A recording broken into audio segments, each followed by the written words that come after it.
안녕하세요. 이장 노무사입니다. 반갑습니다. 오늘은 여러분들 2023년도 대비 공인노무사 노동법에 앞서서 기초입문 특강을 진행하도록 하겠습니다. 자, 일단 여러분들이 비법 그리고 이제 비경영이신 분들이 이제 노무사 시험들을 많이 입문을 하시는데요.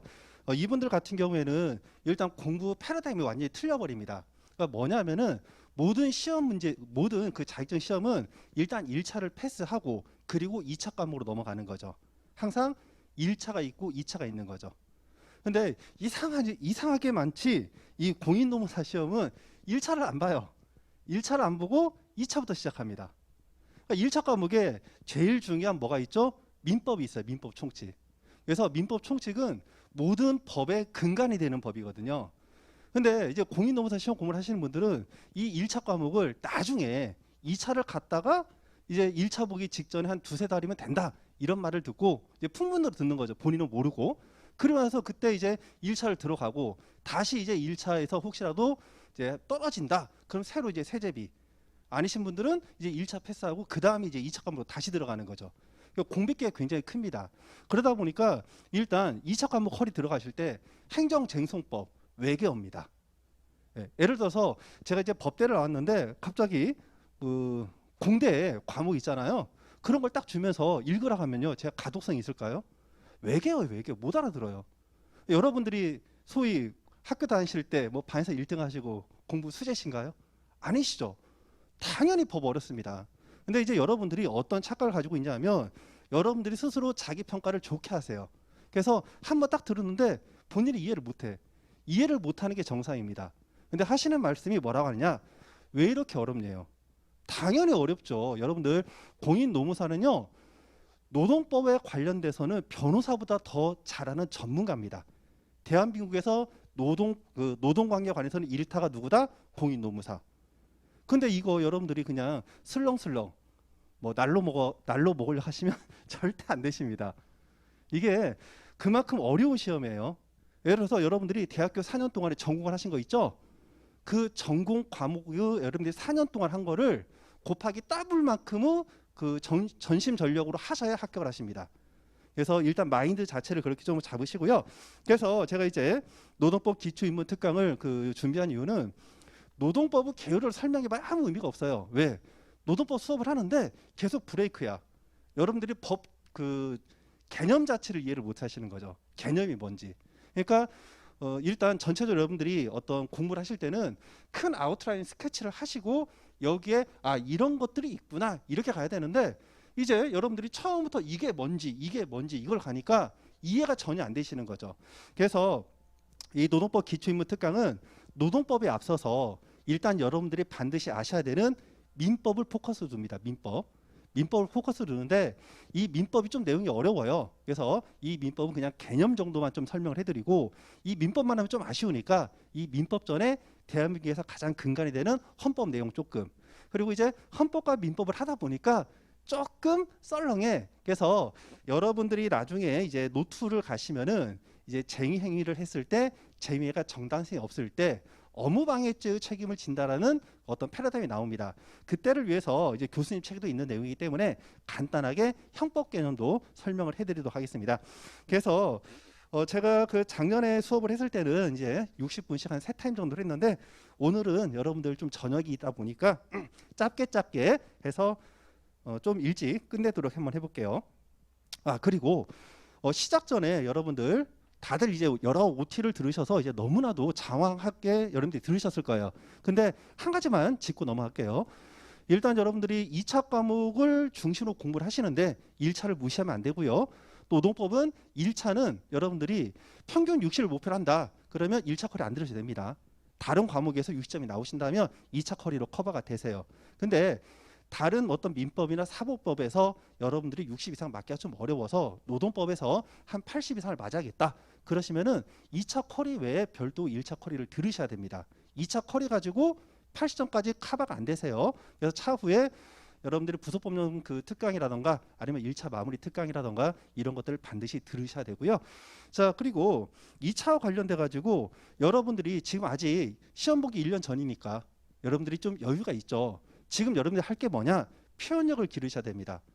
특히 2차 과목에서 여러분들이 한 가지 오류가 있는 게요. 전 과목을 같은 패턴으로 답안지를 쓰세요. 그러시면 절대 안 됩니다. 일단 법 과목이 노동법과 행정법은 같은 법임에도 글 쓰는 패턴이 완전히 틀려요. 노동법은 실체법이기 때문에 예를 들어서 회사 측과 근로자 측이 다툴 때 누가 왜 옳은지를 근거 제시를 해주는 거예요. 설득을 시켜주는 거죠. 근데 행정법은 이 사람이 뭔가 구제를 신청하려고 하는데 어떠한 절차를 거쳐서 구제 신청을 할 것인가, 절차적인 측면을 언급을 하는 거죠. 그래서 실체 관계에 대해서 법적 평가를 하진 않습니다. 행정쟁송은. 그리고 이제 경영학 과목으로 인사나 경조 같은 경우는요. 인사 같은 경우에는 이제 그 기업의 어떤 그 효율성을 높이기 위해서, 업무 효율성을 높이기 위해서 어떠한 패턴으로 갈 것인가 해결책을 제시해줘야 돼요. 경영조직은 해결책도, 경영조직도 무슨 개선 방안 이런 거 중요하지만 경영조직은 인사관리보다는 패턴이 조금 이제 고전적인 거죠. 약간 형식적인 답안지. 제가 이제 법대 출신이다 보니까 경영학에 대해서는, 이 상대 계열에 대해서는 제가 정확하게 평가는 좀 못합니다. 그 부분 넘어가 주시고요. 자, 그래서 일단 노동법에서는 여러분들이 논리력을 갖춰야 되고요. 뭐 특강 같은 데 보면 리걸 마인드 하죠. 리걸 마인드가 쉽게 말하면 논리력입니다. 그래서 가장 간단한 논리력 테스트 제가 한번 해볼게요. 자, 여러분들 소크라테스가 죽나요? 소크라테스가 죽어요? 네. 여러분들은 지금 어떤 여러분들이 그동안에 알고 있던 그냥 어떤 지식의 오류에 빠져 있는 거죠. 소크라테스가 사람인가요? 알 수 없잖아요. 그렇죠? 소크라테스가 예를 들어서 저기 있는 그림을 가지고 제가 소크라테스 할 수도 있는 거고요. 그래서 여러분들이 이제 지금까지 사시면서 많은 어떤 그 정보들이 있을 텐데 논리학 가장 기본법이 이제 3단 노법이죠. 그래서 맨 처음에 뭐가 있죠? 소크라테스는 사람이다. 그리고 모든 사람은 죽는다. 그래서 소크라테스는 죽는다죠. 그러면 이런 거죠. 질문 자체가 소크라테스는 죽나요? 물어봤어요. 여러분들 답을 어떻게 쓰죠? 소크라테스는 죽는다. 그러면 제가 질문합니다. 그럼 소크라테스가 도대체 왜 죽어요? 이렇게 물어봤을 때 여러분들은 그 왜라는 답에 뭐라고 할까요? 그게 즉흥적으로 나와야 되죠. 이건 간단하니까. 이게 논리력입니다. 왜 죽죠? 소크라테스는 사람이니까. 그러면 실제 노동법에서 사안의 검토라는 얘기를 많이 들어봤을 텐데 사안의 검토는 뭐냐 하면 사실관계에서 여러 가지 특징을 줄 거예요. 그 특징을 제시하면서 이게 이런 특징 등을 비춰봤을 때 여기서 지칭하는 거는 뭐다? 사람이다. 그리고 이러한 모든 사람은 죽으니까 소크라테스 죽는다. 이런 흐름을 잡는 게 이제 리걸 마인드입니다. 그래서 리걸 마인드는 논리력이고요. 이건 여러분들이 평소에 자신의 표현력을 항상 왜라는 포커스에 맞춰가지고 얘기를 하다 보면 논리력이 쌓이게 되는 거예요. 자, 그래서 간단하게 이제 제 소개를 제가 깜빡하고 제 소개를 못했습니다. 저는 한양대 법대를 좀 졸업을 했고요. 나이는 생각보다 많습니다. 그리고 이제 제가 2014년 23기 공인노무사 합격을 하고 여러분들이 만일 이제 제 수업을 내년까지 들으신다 하면 제가 이제 8년차 강의가 되고 있는 거죠. 제가 한 7년 강의를 바로 했고요. 저는 이제 그 합격하자마자 바로 강의를 시작했습니다. 이제 저 같은 경우에는 공인노무사 시험 공부를 할 때 강의를 할 생각으로 수험생활 할 때 이미 판례집을 다 정리를 했었고요. 그래서 합격하자마자 지금 강의를 하고 있습니다. 그래서 제 책은 기본서로서 노동법 요약책이 있고요. 그리고 판례집으로 판례를 푸는 노동법, 그리고 사례집으로 사례를 푸는 노동법, 그리고 1차 책으로 핵심소송 노동법, 그리고 객관식 노동법이 있습니다. 그리고 이제 코로나 때문에 마스크를 계속 쓰고 있는데 마스크 너머에는 이런 얼굴이 좀 숨어 있고요. 자, 오늘 수업은 가장 기본이 되는 게 여기 세 번째 민법과 노동법, 이 민법이 제일 중요합니다. 그리고 이 민법을 하기 위해서 가장 일반적인 법체계, 법률관계 개념을 먼저 간단히 보시고요. 그리고 대한민국에서 가장 근거해야 되는 헌법 내용, 그리고 민법, 그리고 형법, 이런 순으로 나가겠습니다. 자, 그리고 이제 본 수업으로 들어갈게요. 간단하게 이렇게 되어 있는데, 자, 여러분들 법을 한자로 쓰면 어떻게 되죠? 한자? 여러분들 표정이 너무 긴장하고 있는데요. 긴장하지 마세요. 오늘 수업은 여러분들이 시험 문제 나오는 거 하는 게 아니에요. 그냥 편안하게 그냥 여러분들이 그냥 스토리텔링 형식으로 들으시면 됩니다. 법 이렇게 쓰잖아요. 자, 이 법을 우리가 풀면 어떻게 되죠? 이 법은 물수자에다가 그리고 이게 뭐예요? 갈 것자죠. 물이 흐른다. 물이 어디서 어디로 흐르죠? 위에서 아래로. 즉, 이 법은 여러분들이 상식이라고 생각하시면 됩니다. 상식. 상식. 그러니까 우리가 리걸 마인드는 여러분들이 이성적으로 생각했을 때 논리력이 있으면 꼬리에 꼬리를 물고 흐름이 나오는 거죠. 근데 여러분들이 아직까지 비법으로 한 번도 복공을 안 했기 때문에 논리력이 제로라는 전제에서 앞으로 공부하시면서 단순 암기를 가급적 지향하시고요. 여러분이 체계적인 흐름을 잡으시면 목차 같은 것도 암기할 필요가 없어요. 그냥 이러한 결론이 나오기 위해서는 이러이러한 로직으로 갈 수밖에 없어요. 왜? 법은 논리고 퍼즐입니다. 이게 이쪽으로 갔다가 갑자기 이쪽 갔다가 이쪽으로 가지 않고요. 법은 항상 이렇게 흘러요. 이해가 되셨죠? 자, 그래서 일반적인 내용으로 우리가 물은 위에서 아래로 흐른다. 이걸 우리가 뭐라고 하죠? 자연법이라 하죠. 우리가 자연에서 나오는 법칙. 변하지가 않잖아요. 근데 이런 자연법 말고 우리가 사회생활을 하면서 반드시 지켜야 될 룰들을 정할 수가 있죠. 이걸 뭐라고 하죠? 실정법이라 합니다. 근데 이런 실정법이 문서로 만들어졌다. 그러면 여러분들 다 아시는 성문법. 문서가 아니라 우리가 문서 아닌 어떤 구두나 이런 거로 만들어졌다. 그럼 이거를 우리가 뭐라고 하죠? 불문법. 그래서 가장 대표로 이제 관습법 이런 게 있고 가장 대표적으로 대륙법계는 이제 성문법 계열이고 영미법계는 이제 불문법 계열이 되겠죠. 자, 그래서 이런 법에 의해서 이런 그 사인 또는 국가와 사인 간의 관계를 규율하는 관계가 이제 법률 관계라는 거죠. 법에 의해서 규율되는 관계. 자, 그래서 이제 간단하게 이 법 체계를 먼저 보시면요. 가장 기본적으로 우리가 헌법이 있습니다. 헌법. 이 헌법은 뭐에 대해서 규정하고 있냐면요. 국민의 권리를 규정하고 있어요. 국민의 권리. 국민의 권리하고 통치 구조를 구성하고 있어요. 근데 여러분들이 통치 구조는 굳이 알 필요가 없죠. 뭐 행정부, 법원, 뭐 국회 이런 거 알 필요가 전혀 없습니다. 그러면 여러분들이 아실 거는 국민의 권리를 규정하고 있죠. 근데 이 헌법에서 국민의 권리를 다 자세하게 규정하면 어디까지 갈까요? 제가 뭐 산출은 안 해봤지만 아마 달나라 몇 번 돌 겁니다. 그만큼 법적인 어떤 그 규정들이 많다라는 거죠. 자, 그러다 보니까 이 헌법에서는 추상적으로 우리가 국민은 어떠한 권리를 갖는다. 그렇게만 우리가 선언적으로 박아놓고 그리고 나서 이제 어떻게 이 헌법을 근간으로 해서 국회에서 뭐를 만들죠? 법률을 규정합니다. 이 각각의 법률들이 여러분들이 익히 알고 있는 뭐 민법, 형법, 뭐 행정법, 도로교통법 이런 것들이 나오는 거죠. 자, 그리고 나중에 이 법률이라고 하는 거는 국회에서 정하는 거고요. 헌법과 법률의 관계처럼 법률에서 모든 것을 다 정하기가 좀 어렵다라는 거죠. 그러니까 어떻게 중요한 것만 정하고 다시 한번 그 아래로 토스를 합니다. 그 토스하는 데가 어디다? 대통령이죠.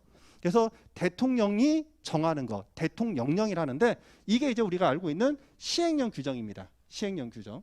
그리고 이제 시행령에서 조금 더 밑으로 내려간다. 그럼 각부 장관들이 정하는데 이를 시행 규칙이라 해요. 그래서 이런 것들은 나중에 2차에서 여러분들이 행정법 배울 때 언급이 되고 있습니다. 법률 체계.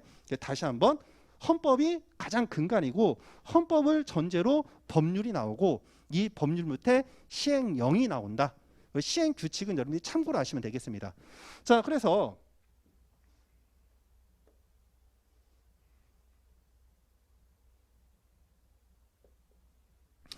이제 법률 중에 이제 두 가지를 보는 거죠. 우리는 두 가지가 아니구나. 죄송. 여기 공법과 사법으로 먼저 나누는데 공법은 관계가 국가 대 그리고 여기는 이제 일반 사인 이렇게 되는 거고요.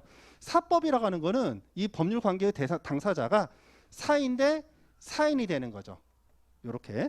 자, 그래서 이 노동법과 관련돼서 여러분들이 아셔야 되는 공법은 두 가지예요. 형법과 행정법. 근데 행정법은 여러분들이 나중에 2차 커리에서 자세하게 배울 거고 이 행정법은 양이 어마무시하게 많습니다. 행정법은 여러분들이 좀 원래 법서가 굉장히 글씨도 작고 예, 글자도 되게 많아요. 근데 보통 행정법 책이 지금은 어떠는지 모르겠는데 예전에 제가 한창 공부할 때는 보통 1400페이지 내외 됩니다. 엄청 더 이만해. 이거 다 못하시고 여기에서 이제 여러분들이 보시는 게 뭐다? 행정소송법. 일단 행정심판법부터 행정심판법 그리고 행정소송법. 이게 이제 이 행정법의 아래에 있는 그 하위법이라고 생각하시면 됩니다. 자, 그리고 이제 형법은 여러분들 범죄 저질렀을 때 뉴스에 나오잖아요. 뭐 누구를 때렸다, 누구를 감금했다 이런 것들이 이제 형법 내용인데 노동법에서 이제 형법이 적용되는 가장 그 대표적인 예는 뭐다? 우리가 쟁행을 해요. 그럼 쟁행을 하면 회사의 사업이 안 돌아가죠. 회사 업무가 지금 마비가 됩니다. 근데 해당 그 조합원들이 노조 조합원들이 법에서 허용되는 범위 내에서 쟁행을 하면 이거는 보호가 됩니다. 근데 그렇지 않으면 이제 뭐로 처벌된다? 업무방해죄 등으로 처벌되는 거죠. 그래서 2차에서 아직 이 업무방해죄와 관련돼서는 미기출이고 굉장히 중요한 내용입니다. 그러다 보니까 이런 형법의 기본 틀의 어떤 기본적인 내용을 여러분들이 알고 계셔야 된다는 거죠. 자, 그리고 나서 이제 사법에서 가장 대표로 민법인데요. 자, 아직 여러분들이 1차에서 민법을 안 하셨다. 뭐 여러분들이 평일반이든 주말반이든 여러분들이 시간을 따로 내서요.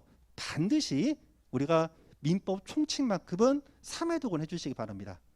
3회독. 그러니까 여러분들이 1차 과목에서 나는 민법을 꽈락작전으로 가겠다. 그래서 민법을 나는 다 알 필요가 없다. 이러신 분들이라 하더라도요. 우리가 노동법 그리고 행정법 이런 것들을 위해서 반드시 민법 총칙만큼은 3회독은 해주셔야 돼요. 그 대한민국 가장 근간이 되고 있는 민법 총칙 내용을 모르고 노동법 전문가가 될 수가 없어요. 그래서 이거는 짜투리 시간을 무조건 내셔서 동강이라던가 이런 거로 반드시 들으시기 바라고요. 자, 그다음에 이제 사법법이 있는데 이 사회법이 있는데 이 사회법은 뭐냐? 원칙적으로 사인 대 사인입니다. 사인 대 사인인데 이제 힘이 센 사람이 있고 힘이 약한 사람이 있죠. 그래서 힘이 센 사람과 힘이 약한 사람의 관계에서 이런 힘이 약한 사람을 보호하기 위해서 공권력이 여기서 개입되는 거죠. 공권력. 국가 공권력이 개입돼서 야, 이거는 너가 좀 심하니까 이렇게 하지 마. 가장 대표적으로 뭐가 있을까요? 임금 체계가 있겠죠. 우리가 수요와 공급으로 가면 이런 거죠. 야, 이거 일할 사람 다 왔죠. 자, 그럼 이거 얼마에 할 사람? 이런 경매를 들어가 버리는 거죠. 그럼 우리가 어떻게? 아쉬운 사람이 있을 거죠. 지금 당장에 내가 배가 고파. 그러면 어떠한 일을 하는데 야, 나는 이거 한 3,000원만 받아도 내가 이거 1시간 할 수 있어. 이런 사람이 나올 수가 있다는 거죠. 그러면 어떻게? 수요와 공급 원칙에 따라서 3,000원을 하세요. 자, 근데 그렇게 하다 보면은 우리가 일자리를 주는 사람들이 경제적으로 우위에 있으니까 자기들 마음대로 조건을 달 수가 있겠죠. 그래서 국가가 어떻게 하죠? 야, 1시간 일 시킬 때 무조건 이만큼은 줘. 그게 뭐죠? 최저임금법. 그래서 그런 것들이 뭐다? 사회법의 영역입니다. 그래서 우리 이 노동법은 사회법 영역이 있는 내용이죠. 그래서 원칙적으로 이 노동법은 기본적으로 사인과 사인간의 관계니까 뭐가 적용된다? 당연히 민법이 적용되죠. 민법이 적용이 되면서 경제적 약자인 근로자를 보호하기 위해서 국가가 개입을 하는 겁니다. 이해가 되셨죠? 그래서 반드시 어떻게? 노동법을 이해하려면 민법의 기본적인 개념들이 들어가셔야 되는 거예요. 자, 여러분들 여기 책에 그 자료 내용들이 있는데 이것들이랑 같이 이제 여러분들이 보시면 되겠습니다. 그래서 제 설명이 조금 어렵다 싶으시면 여기 프린트물 보시면 돼요. 자, 그래서 이 노동관계 법령에 의해서 이제 결정되는 법률관계를 우리가 두 가지로 표현하는데요. 첫 번째는 뭐냐? 근로관계가 있고요. 그리고 두 번째는 노사관계가 있습니다. 차이점은 뭐냐 하면 이 근로관계는 개별적인 관계예요. 개별적 관계. 즉 회사와 개별 근로자 간의 관계를 의미하는 거고요. 노사관계라고 하는 거는 이거는 집단적 관계입니다. 자, 그래서 회사 측과 노동조합과의 관계 이런 것들을 우리가 노사관계라는 거예요. 그래서 우리가 앞으로 노동법을 배울 때 이런 근로관계는 우리가 노1 파트에서 배우고요. 노사관계는 노2 파트에서 우리가 배우게 됩니다.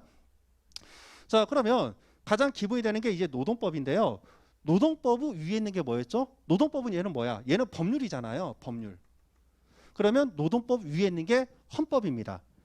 자, 그래서 이 헌법에서 노동법과 관련된 법조문이 두 개가 있어요. 헌법 32조와 헌법 33조가 있습니다. 자료에 있는지는 모르겠는데 한번 볼까요? 제가 자료 안에는 별도 내용이 없으니까 제가 이렇게 말씀드릴게요. 헌법 32조는 그냥 흘려 들으시면 됩니다. 본 수업 때도 다 해요. 헌법 32조는 모든 국민은 근로 권리를 갖는다라고 합니다. 자, 여러분들 일하고 싶나요? 일하고 싶어요? 근데 권리래요. 왜 권리죠? 여러분들 예를 들어서 금수저, 건물주 아니면 먹고 살려면 뭐가 필요해요? 돈이 필요하죠. 근데 일을 안 시켜줘요. 그럼 어떻게 여러분들은 굶어 죽겠죠. 그럼 어떻게 내가 살기 위해서 일을 할 권리가 있다라는 겁니다. 그게 근로 권리예요. 그래서 모든 국민은 근로 권리를 가져요. 근데 일하는데 사용자가 경제적으로 우위에 있죠. 일자리를 주니까. 그래서 막 함부로 해. 그럼 이 사람 못해죠. 근로자들은 혼자 다니면은 이제 회사에서 말 안 들으면 쫓아낸다는 거죠. 그러니까 힘이 약해. 그래서 어떻게 집단으로 뭉치라는 겁니다. 그래서 33조는 뭐냐 하면 근로자는 자주적으로 근로조건 향상을 위하여 단결하고 단체 교섭하고 단체 행동을 할 권리를 갖는다 되어 있습니다. 이해가 되시죠? 혼자 다니지 말고 뭉쳐서 다니라는 거예요. 위험하니까. 자, 이런 내용을 근간으로 해서 이 헌법 32조에서 노원 개별적 근로관계가 나오는 거고요. 헌법 33조에서 노투 집단적 노사관계가 나오는 겁니다. 자, 그래서 이제 노동관계 법령은 아까 말씀드린 우리가 노원 파트에서 가장 대표적으로 뭘 한다? 근로기준법, 이게 노원 파트고요. 그리고 노조법, 우리가 좀 줄여서 얘기한 건데 노동조합 및 그 노동관계 조정법이라고 좀 내용이 깁니다. 보통 줄여서 노조법 하는데 이게 노투 영역이에요. 이런 식으로. 자, 그리고 아까도 말씀드린 바와 같이 이 노동법 계열은 얘는 사회법이라는 거죠. 사회법이기 때문에 우리가 원칙적으로 노동법에서 다 규정을 못해요. 그러니까 어떻게? 사적 자치 원칙을 적용해서 민법의 일정 범위가 적용이 됩니다. 자, 그리고요. 노사관계에서 아까 업무방해죄라던가 또 우리가 힘싸움 할 때 좀 이제 몸싸움을 좀 하겠죠. 근데 순간 밀었는데 이 사람이 넘어져서 다쳤어. 그럼 뭐가 되는 거죠? 폭행, 치상 이런 죄가 성립을 할 수도 있고요. 자, 그래서 이런 형법의 개념도 배웁니다. 또 우리가 그 행정법 내용이 이제 나오는데 아까 말씀드린 것처럼 근로자가 만일에 부당하게 처우를 받았다. 가장 대표적으로 해고라고 볼게요. 해고. 그러면 이 해고는 사인 간에 있어서 사인 대 사인 간의 관계입니다. 해고. 그러면 이 사인 대 사인 간의 관계를 가지고서 누가 옳다 그른가를 판단하려면 원칙은 어떻게 되죠? 법원 가야 되죠. 법원 가서 내가 사용자로부터 계약 관계를 맺었어요. 근로계약 관계를 맺었죠. 약속을 했어요. 근데 그 약속을 사용자가 부당하게 파기를 한 거죠. 그래서 이 약속을 부당하게 파기한 게 옳고 그른지를 판단을 해야 돼요. 그래서 법원에 가서 해고 무효 확인 소송을 한다거나 또는 내가 이 회사의 근로자주의를 갖고 있다는 걸 확인해 달라는 근로자주의 확인 소송을 제기해야 됩니다. 근데 여러분들이 아직 그 소송을 안 해봐서 모르시겠지만은 소송하면요 우리가 사람이 폐인이 됩니다. 보통 대법원 판결까지 가면 보통 2년 반에서 3년이에요. 시간도 많이 들고 비용도 많이 듭니다. 자, 그러다 보니까 어떻게 이런 근로자 보호위에서 특별 절차를 만드는 거죠.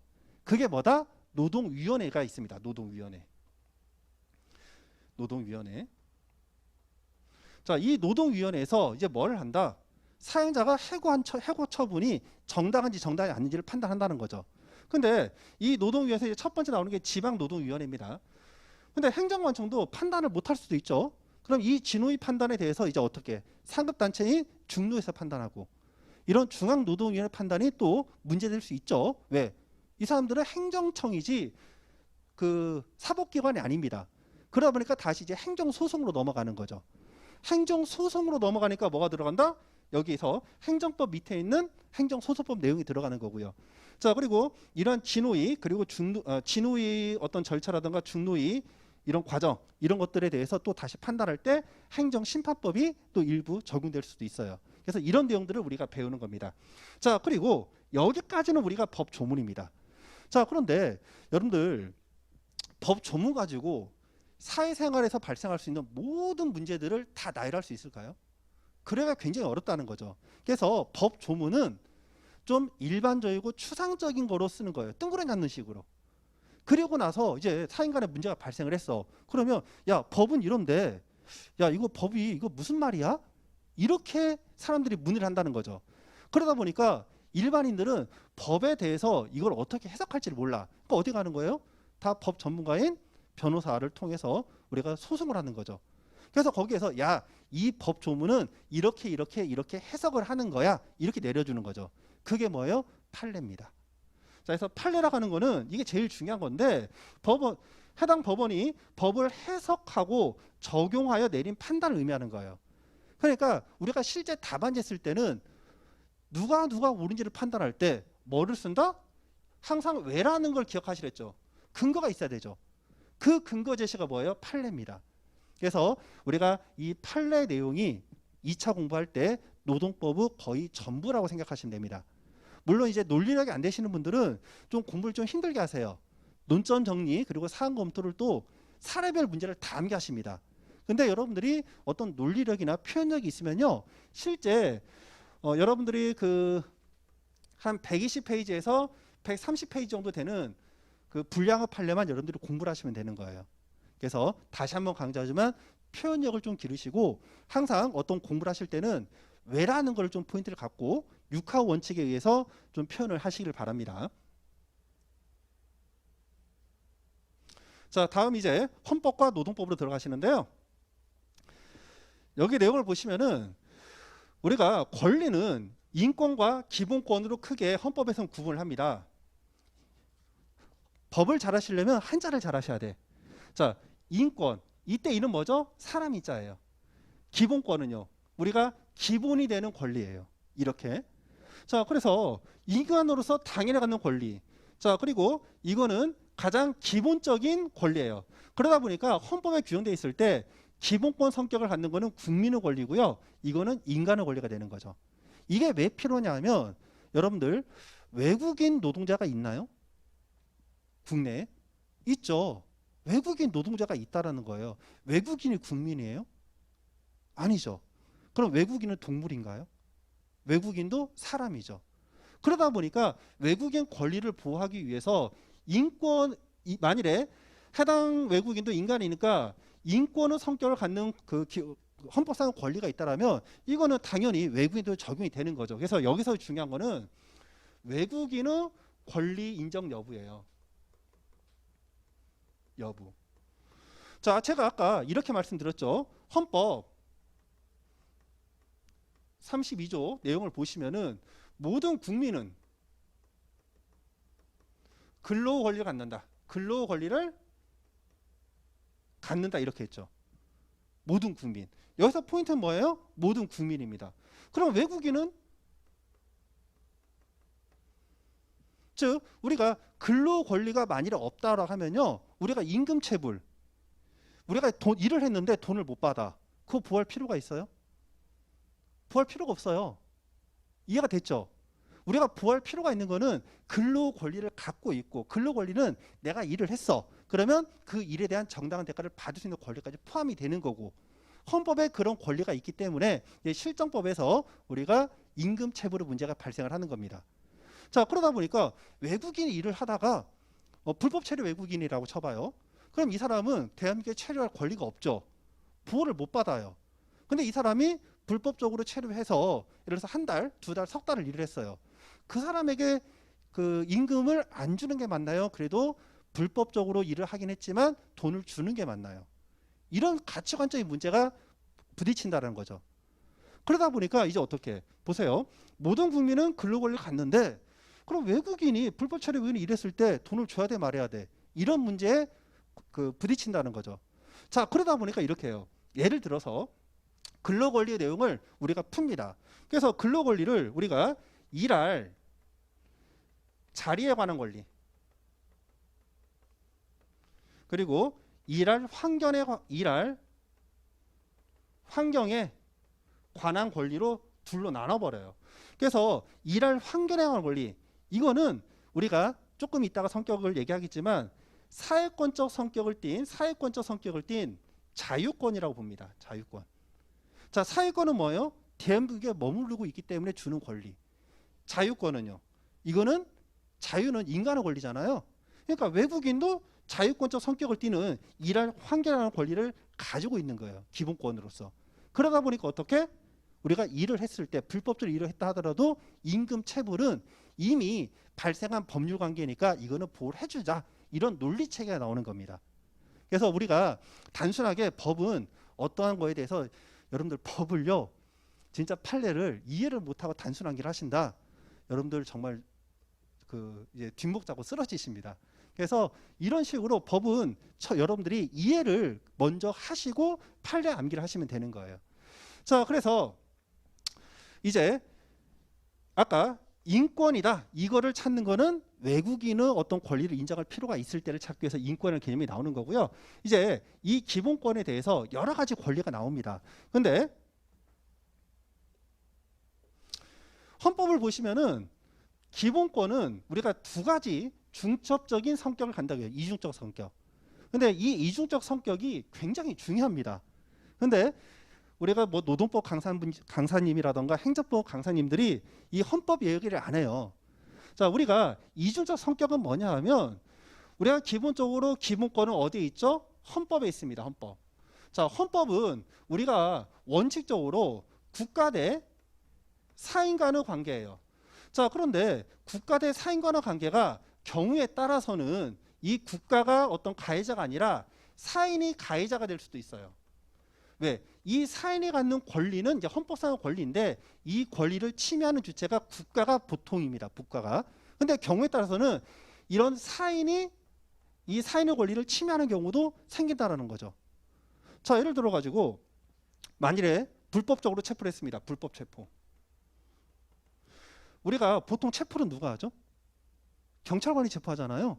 경찰관이 불법적으로 체포를 해.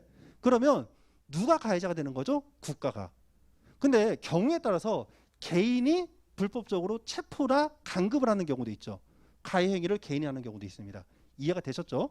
자, 그래서 일단 가해자는 우리가 국가도 될 수 있고 사인도 될 수 있다. 이걸 먼저 보시고 그랬을 때 이 사람을 보호할 필요가 있는가 없는가는 우리가 뭐로 본다? 법익이 있느냐 없느냐로 봅니다. 법익은 뭐냐 하면 법으로서 보호할 수 있는 가치, 이익이 있는지 여부. 이렇게 보시는 거예요. 법이. 자, 그러면 이제 첫 번째 이 보호법익이 일단 주관적인 공권. 우리가 공권이다 사건이다 할 때는 이 공권은 대상자가 누구다? 나랑 국가. 그게 공권이에요. 내가 국가에 대해서 주장할 수 있는 권리. 이게 공권입니다. 그래서 내가 개별적으로 지금 뭔가 법익 침해를 당해서 권리구제를 신청할 수 있다. 이게 무슨 의미다? 주관적으로 공권을 행사할 수 있다는 거죠. 그 어디에? 국가에 대해서 합니다. 국가에 대해서. 이해가 되셨죠? 자, 그런데 이제 문제는 뭐냐면 모 경찰관이 있습니다.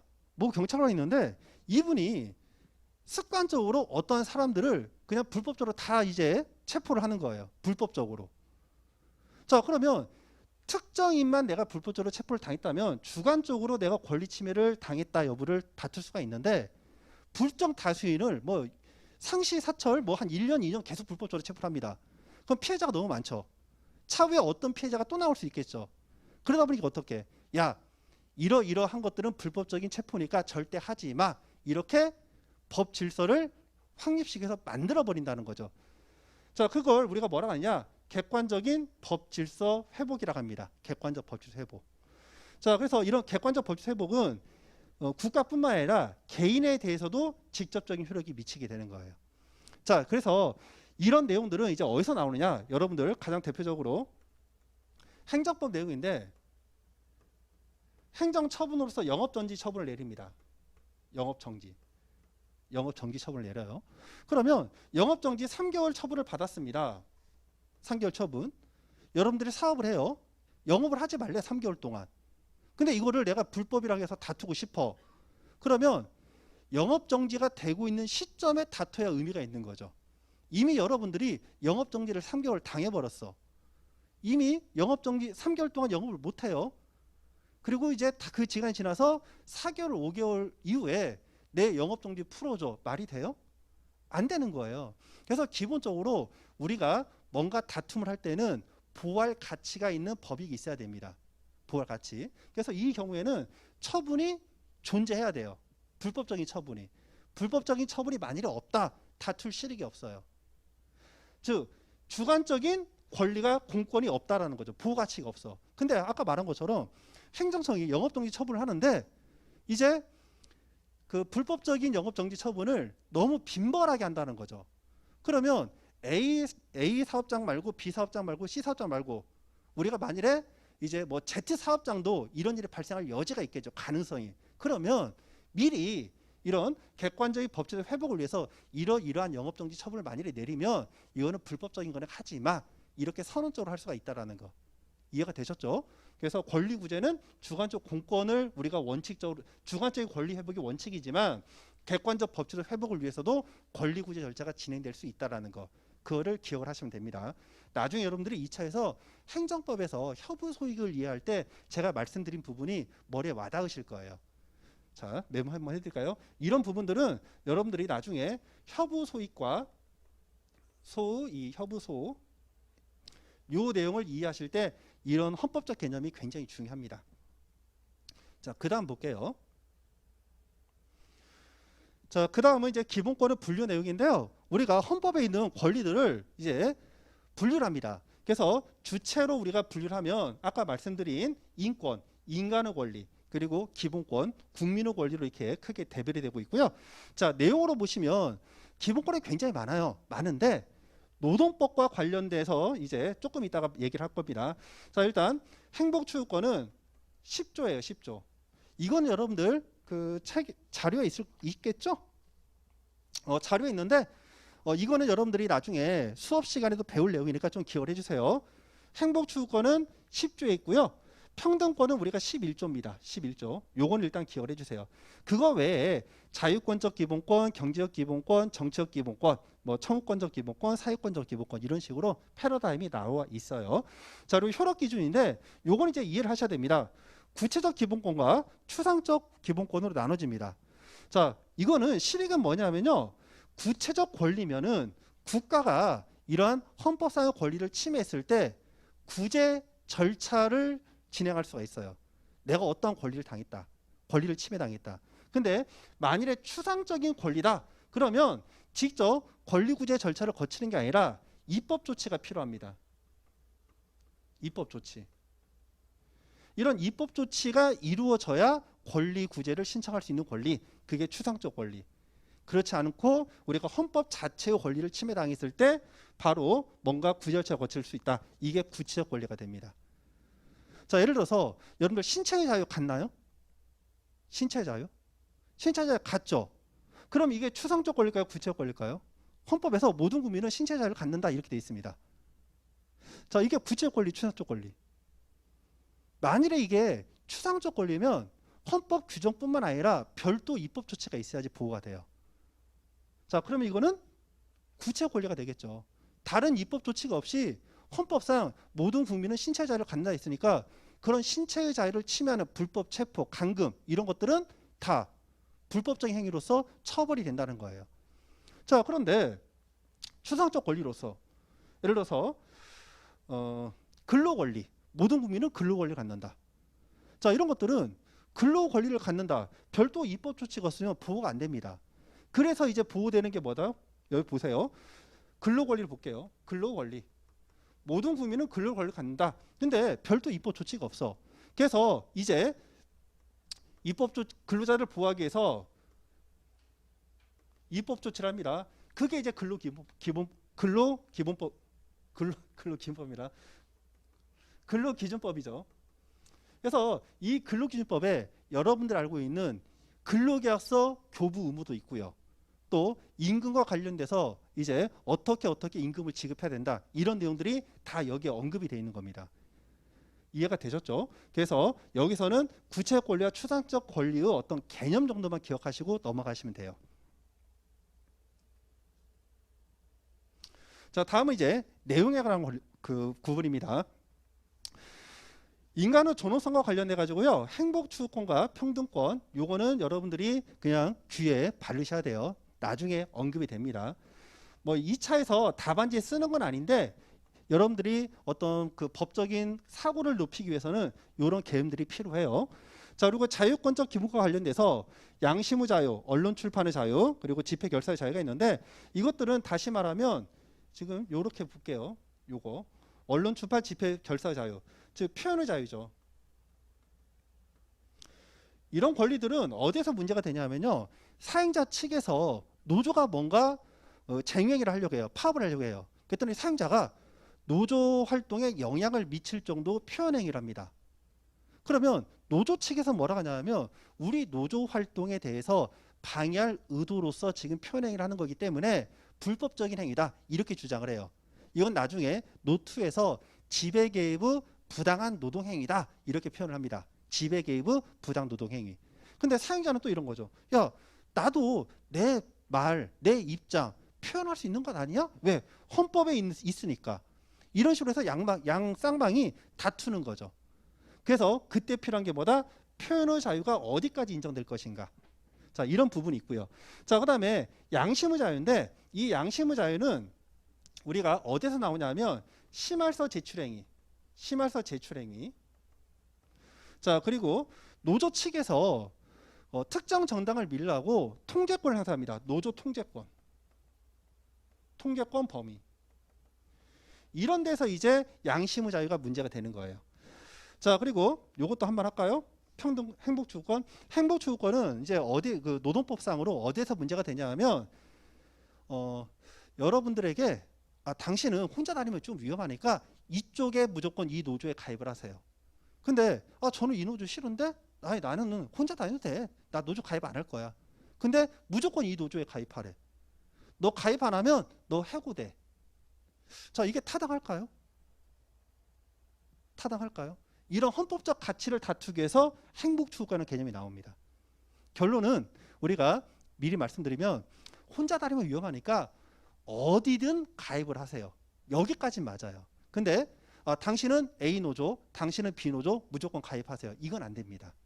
자, 이런 것들을 하기 위해서 우리가 행복추구권의 개념이 보이고요. 그 다음에 평등권은 우리가 균등처우 개념으로 나갑니다. 우리가 똑같은 가치가 있는 일을 했어요. 그럼 똑같이 처분해야 되죠. 가장 대표적으로 여러분들 그 비정규직에 관련돼서 차별 처우를 한다 이런 내용이 있죠. 똑같이 일을 하는데 단지 정규직이 아닌 비정규직이라는 이유만으로 뭔가 불리한 처우를 한다는 거죠. 이런 것들은 뭐에 반한다? 모든 국민은 평등하다라는 헌법적 가치에 반하는 거죠. 그래서 이런 평등 가치를 반영한 게 뭐다? 근로기준법 제6조 균등처우에 관련된 내용으로요. 이런 거에 관련돼서 위반하면 이제 처벌이 되는 거죠. 자, 그리고 경제적 기본권과 관련돼서 이제 재산권 그리고 직업 선택의 자유 이런 게 나오는데 이 재산권과 관련해 가지고 헌법상 그 권리가 또 도출이 됩니다. 사용자의 경영권이라는 게 나오는 거죠. 경영권. 그래서 노조 측이 이제 교섭을 요구를 하는 거예요. 교섭을 요구하는데 사용자 측의 어떤 경영 마인드에 해당되는 것들, 경영 사항이라든가 경영 정책에 관한 사항을 교섭을 요구합니다. 그랬을 때 사용자가 노조 아까 그랬죠. 33조에서 근로자는 근로조건 향상을 위하여 자주적으로 단결하고 단체 교섭할 권리를 간다. 헌법상 권리라는 거죠. 그러니까 노조 측에서 야 우리는 교섭할 권리가 있어. 헌법상 권리가 있으니까 너 빨리 교섭 그 장소에 나와. 이렇게 요구를 할 때 사용자가 무조건 나가야 되는지 아니면 야 너가 권리가 있다 하더라도 이거는 너의 권리에 포함되지 않는 사항이야. 거부할 수가 있는지 판단이 필요한 거죠. 그때 나오는 게 뭐다? 재산권에서 도출되고 있는 사용자의 경영권 개념이 나오는 겁니다. 자, 그리고 직업 선택의 자유는 이거는 우리가 노동법에서 어디에서 문제가 나오냐면 직업 선택의 자유는 경업금지 의무에서 나와요. 경업금지 의무. 자, 뭐냐면 사용자 측에서 이제 인재에게 투자를 합니다. 어쨌든 고부가가치가 있는 업무를 할 사람이 필요하니까. 그래서 해외에다가 사용자가 돈을 이제 비용을 다 부담을 해가지고 인력을 이제 해외 연수를 보내줬어요. 그래서 고급 인력을 다 배워서 왔습니다. 왔더니 이 사람이 그냥 자기가 이제 능력이 뛰어나졌으니까 경쟁업체에 목돈 받고 이직을 해버립니다. 그럼 사용자가 굉장히 불합리하잖아요. 내가 지금 돈을 투자해서 이 사람의 어떤 역량을 끌어올렸는데 그냥 먹튀한 거잖아. 그냥 어떻게? 야, 내가 너한테 비용 투자할 텐데 너 거기 가서 일하고 배우고 와서 우리 회사에서 일정 기간 동안 일을 해. 만약에 일하지 않고 만약에 먹튀하고 딴 데 가면 너가 일정 범위에서 돈을 돌려줘. 이런 약정을 체결할 수가 있다라는 거죠. 또는 야, 너 우리 회사랑 경쟁 업체에 가서 일하지 말고 또 사업장 예를 들어서 관악구입니다. 우리 관악구 신림동 범위 내에서 동종 업종 하지 마. 이런 식으로 제한을 할 수도 있다는 거죠. 그랬을 때 그러한 약정이 정당할 것인가? 아니면 근로자가 야, 내가 헌법상 직업 선택의 자유를 가지니까 내가 어디서 일하든지 이거 무슨 상관인데 이렇게 말할 수가 있는 것인지 다툼이 나올 수가 있겠죠. 그때 나오는 게 뭐다? 이런 직업 선택의 자유 개념이 나오는 겁니다. 자, 그리고 사회권적 기본권으로서 우리가 이제 메인으로 가는 근로권리와 노동상권이 나오는데 근로권리에서 이제 나오는 가장 기본적인 게 근로기준법 일반론, 근로기준법. 그리고 노동상권에서 나오는 게 우리가 노조법 내용이 되는 거죠. 이해가 되셨죠? 그래서 이것들을 우리가 2차 답안지에 쓰는 건 아니에요. 답안지에 쓰는 건 아닌데 우리가 원리를 알기 위해서 이런 개념들을 좀 여러분들이 알고 있으면 좋다. 넘어가고요. 자, 그 다음은 이제 기본권은 효력입니다. 자, 기본권은 효력인데 이것들은 그냥 한 귀로 듣고 한 귀로 흘러시면 됩니다.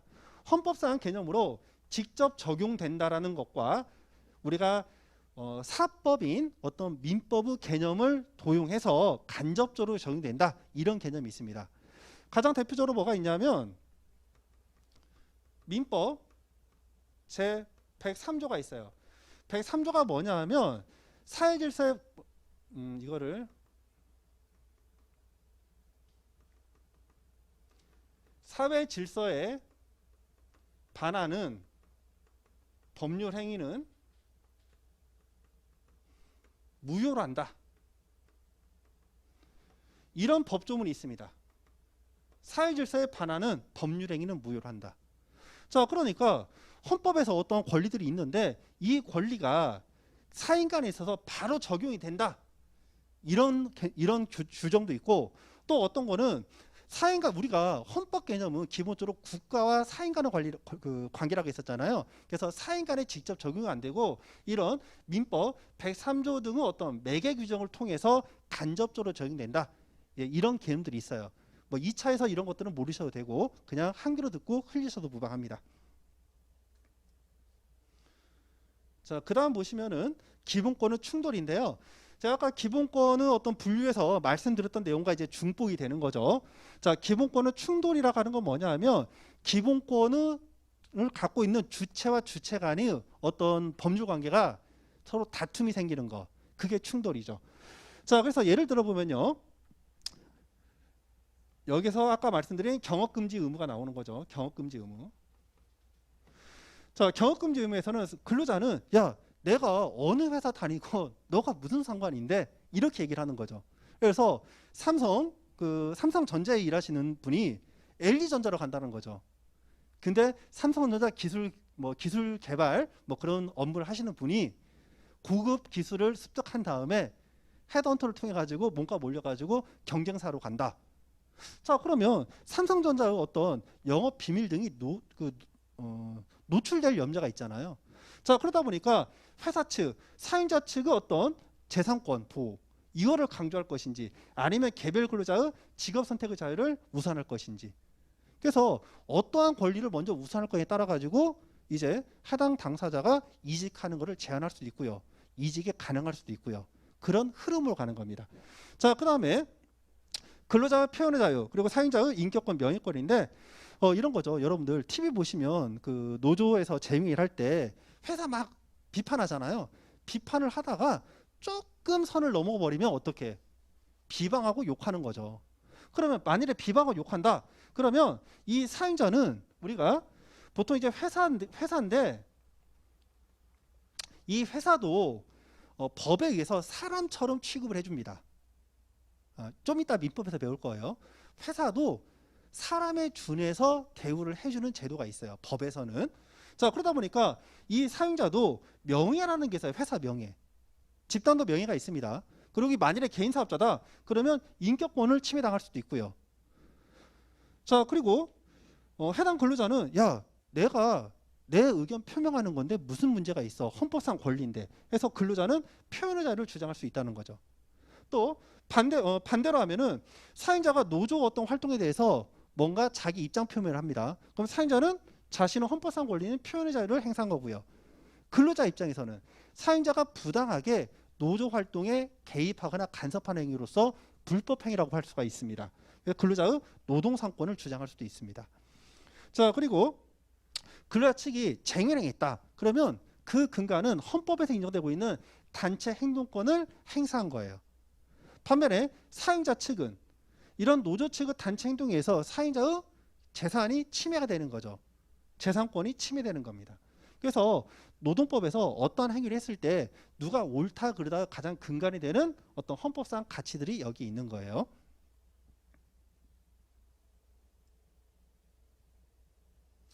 자, 그 다음 이 부분은 여러분들이 그냥 한 귀로 듣고 한 귀로 흘려도 됩니다. 자, 이런 식으로 기본권의 주체들이 서로 싸움을 하고 있을 때 누가 옳다 그르다를 판단하는 원칙이 크게 두 가지가 있습니다. 자, 첫 번째는 상위법 우선 원칙이 있어요. 첫 번째는 상위법 우선 원칙. 자, 두 번째의 경우에는 우리가 과잉금지 원칙, 비례 원칙이라고 보통 합니다. 자, 상위법 우선 원칙은요, 우리가 소위 제로섬이라고 하시면 돼요. 제로섬 게임, 제로섬. 그래서 한쪽이 그냥 무조건 이기는 거예요. 한쪽이. 그래서 예를 들어서 뭐 사행자 측과 또 근로자 측 다툰다. 그러면 얘가 그냥 이겨버리는 거예요. 얘가 이긴다 또는 얘가 이긴다. 이런 식으로. 이런 것들이 상위 기본법 우선 원칙입니다. 가장 대표적으로요. 여러분들 생명권과 재산권이 충돌한다고 쳐봐요. 생명권과 재산권. 뭐가 우선할까요? 여러분들. 예를 들어서 우리가 사람은 생명을 구하기 위해서 예를 들어서 회사가 불이 났습니다. 예를 들어서 회사가 불이 났어. 불이 났는데 거기 갇힌 사람이 있어요. 근데 그 사람을 구하기 위해서는 지금 불이 안 난 어떤 시설을 부수고 들어가야 돼요. 부수고. 그러면 여러분들이 보세요. 여러분들의 재산이 지금 이유 없이 부서졌어. 열 받아요, 안 받아요? 열 받죠. 재산권이 지금 침해가 되고 있는 거죠. 그렇지만 사람의 생명을 구하기 위한 가치가 더 크다라는 거죠. 그러다 보니까 여러분들의 재산을 좀 침해하는 행위가 있다 하더라도 형사상 책임을 묻질 않아요. 만일에 여러분들 어떤 재산의 어떤 시설이라던가 어떤 물건들 이런 걸 부쉈다. 그러면 형사상 손괴죄라는 그 죄목이 생겨요. 손괴죄. 근데 지금 이 경우에는 사람의 생명을 구하기 위한 긴급한 행위죠. 이걸 우리가 조금 이따가 나중에 설명하는데 긴급 피난 행위로 보기 때문에 이 경우에는 사람 생명이 무조건 우선입니다. 재산권 보호보다. 그리고 어떻게? 우리가 재산 피해에 대해서 형사책임을 묻지 않고 민사책임만 묻는 겁니다. 자, 이런 가치가 있고요. 자, 두 번째는 과잉금지 원칙입니다. 과잉금지 원칙은 뭐냐면 이쪽에서 다툼을 하고 있는 사인과 사인이 있는데 얘네들의 어떤 관계를 조절하는 거예요. 이렇게 조절. 서로 쌍방간에 이해관계에 있어가지고 약간 양보를 한다는 거죠. 그래서 이 과잉금지 원칙, 비례 원칙은요. 여러분들이 암기를 좀 해야 됩니다. 자, 그래서 다음 페이지 보시면은 헌법 37조 잠깐만 너무 두 장이 넘어갔네. 헌법 37조 2항. 자, 이 부분은 여러분들이 좀 기억을 해주세요. 지금 본 수업 시간에 지금 다 암기를 하겠습니다. 일단 국민의 모든 자유와 권리는요. 자유와 권리는 기본적으로 제한이 가능합니다. 제한이 가능하다. 이렇게. 자, 여러분들 자유가 있잖아요. 자유. 모든 사람이 내가 하고 싶은 대로 그냥 막 해버립니다. 그럼 어떤 현상이 일어나죠? 무질서 현상이 일어나겠죠. 무질서. 내가 이거 하고 싶다는데 너가 무슨 상관인데? 이런 식으로 하면. 그래서 모든 자유와 권리는 어떻게 된다? 제한이 가능합니다. 일단 여기 보시면 제한. 근데 이 제한을 할 때도 룰이 있어야 되겠죠. 그래서 이 룰이 뭐냐? 제한을 할 때는 반드시 법률로서, 형식은 법률로 합니다. 자, 그리고요. 아무리 법률로서 한다 하더라도 아니 국회에서 예를 들어서 입법자들이 자기들 입맛에 맞게 막 법을 만들어 버립니다. 그럼 그 법이 타당할까요? 타당하지 않잖아요. 그래서 이런 자유와 권리를 제한할 때는 사유를 세 가지로 제한합니다. 자, 국가안전보장, 질서유지, 공공복리를 위해서 제한이 가능한 거죠. 그럼 노동법적으로 국가안전보장 문제가 될까요? 문제 안 됩니다. 얘는 없어도 돼. 그럼 뭐 질서유지도 사회질서인데 사업장 내가 사회질서라 포함될까요? 그렇진 않죠. 그럼 이제 뭐가 돼? 공공복리는 들어가겠죠. 나 외의 다수 이익을 위해서. 이해가 됐죠? 자, 그리고 이때 중요한 게 있어요. 제한을 하는 경우를 하더라도 해당 권리의 가장 본질적인 내용은 침해할 수가 없습니다.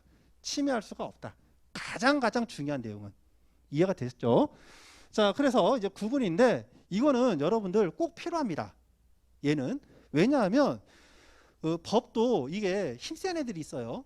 그래서 헌법이 제일 세고 그 다음이 법률인데 이 법률이 국회에서 만든 법률이 헌법의 가치를 침해해서 이게 잘못된 것인가를 판단하는 기준이에요. 이렇게 네 가지가 있습니다.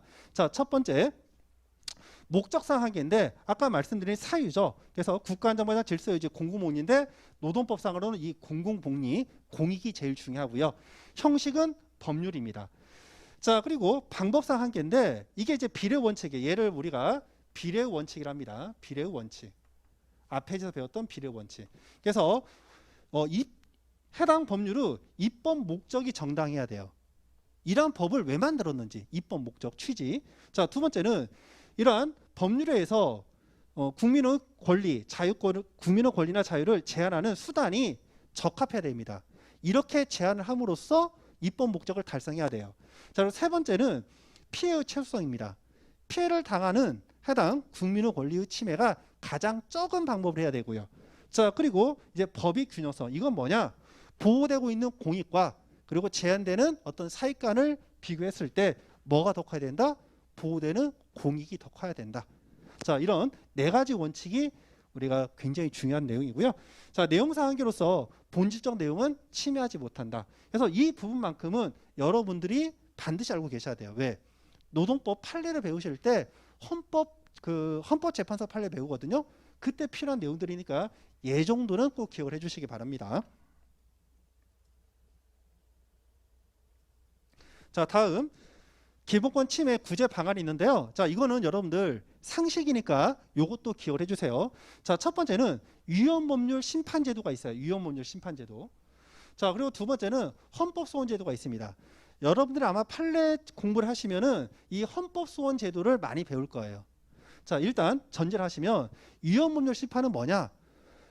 사인 간에 있어서 지금 소송이 진행 중입니다. 소송. 근데 이런 거죠. 야, 나는 법대로 했어. 법이 이래. 이렇게 얘기합니다. 근데 그 입법이 상식을 벗어났어요. 상식을 벗어났습니다. 예를 들어서 여기서 갑대 의리합니다. 근데 이 갑은 뭐라 주냐? 야, 법이 그래. 난 법에 따라서 했어. 근데 이 을은 이제 뭐라고 하냐? 얘가 지금 법대로 했다잖아요. 원리대로. 할 말이 없는 거야. 그럼 이제 어떻게 하죠? 야, 너는 법대로 했다고 하는데 이 법이 얘가 지금 잘못된 거야. 이렇게 주장할 수가 있다는 거죠. 법 자체가 헌법의 가치를 침해하는 위법한 법이야. 이렇게 주장하면 갑이 한 행위가 법에 의한 건데 이 법 자체가 없어져 버리니까 의리 보호가 되겠죠. 그때 다투는 게 뭐다? 위헌법률 심판입니다. 그래서 어떠한 법률 규정이 헌법 규범에 위반한지를 심사하고 위헌으로 판단되는 경우에 그 효력을 상실하거나 적용을 거부하는 제도인데요. 이거는 전제가 뭐다? 재판을 전제로 합니다. 재판 전제. 자, 그리고 여러분들이 많이 하고 있는 이 헌법소원 제도는 뭐냐 하면 재판을 전제로 하지 않아요. 그냥 우리가 재판을 전제로 하지 않고 공권력이 헌법에 위반되는 이 공권력 행사 또는 불행사를 위해서 여러분들이 갖고 있는 헌법상 기본권이 직접 침해되거나 또는 현실적으로 침해받은 자가 헌법재판소에 당의 공권력 위헌 여부를 심사 청구하는 제도. 즉 우리가 지금 어떤 소송 절차를 거치지 않고요. 이제 행정청이라든가 국가에서 뭔가 처분을 했어. 근데 그 처분에 의해서 나의 권리가 침해가 됐어. 그러면 헌법소원을 바로 다툴 수가 있는 거. 이렇게 보시면 되겠습니다. 자, 여러분들이 좀 이해가 안 될 수 있으니까 예를 한번 들어볼까요? 색을 좀 바꿀게요. 특수경비업법이 있습니다. 특수경비업법. 자, 이 특수경비업법은 여러 규정 중에 하나에 뭐가 있느냐? 이 특수경비원들은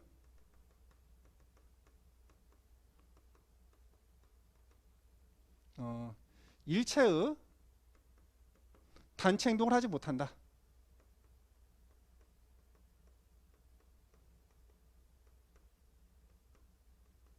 이런 규정이 있습니다. 자, 그러면 이런 특수 경비를 하시는 분들은, 이 특수 경비원들은 이제 어떻게 하느냐? 이 특수 경비원들은, 이분들은 노조는 가입할 수 있죠. 노조 결성은 가능합니다. 노조 결성. 노조 결성에서 뭐 임금 협상들을 하겠죠. 단체 교섭은 가능해요. 단체 교섭은 가능한데 요거는 가능해요. 근데 문제는 사인자가 교섭을 거부하거나 또는 단체가 이루어지지 않았을 때 실력 행사인 단체 행동. 단체 행동은 얘는 불가잖아요. 불가. 얘는 불가. 자, 그러면 지금 법에서, 특수경비업 법에서, 야, 너네들은 단체는 만들 수 있지만, 그리고 단체 힘으로 교섭을 할 수 있지만 너희들 단체 행동은 절대 안 돼. 쟁의 못해. 법에서 이렇게 막아놨다고요. 그럼 노조가 만일에 파업을 했어. 이 특수경비업을 하시는 분들이 파업을 했어. 그럼 이분들은 다 불법행위잖아요. 업무방해죄 다 성립하고요. 사용자한테 손해배상 다 해줘야 됩니다. 문제가 되죠. 자, 그러다 보니까 이분들이 이제 뭐라고 하느냐? 야, 모든 근로자는 노동상권을 간다겠죠. 단체 행동권을 갖는다. 모든 국민은, 아니 모든 근로자는. 근데 이 법이 여기 헌법에서는 모든 근로자는 노동상권을 갖는다. 노동상권을 갖는다. 이렇게 했는데 법에서 지금 단체 행동권 금지하고 있잖아요. 금지. 재판이 아니라. 그러니까 나중에 이 법에 의해서 어떤 불리한 처우를 받을 수가 있으니까 이 법 자체를 다투는 거. 그게 뭐다? 헌법소원입니다. 결론은 합헌 결정이에요. 결론은 단체 행동권을 일부 제한하고 있긴 하지만 이거는 합헌이다. 이런 판결이 나옵니다. 이런 것들은 이제 본 수업 시간에 간단하게 설명해 드릴 거고요. 자, 이렇게 해서 헌법과 그리고 노동법 관계는 끝났고요. 여러분들 10분 쉬시고 2교시 때 제일 중요한 민법과 노동법 관계 나가도록 할게요.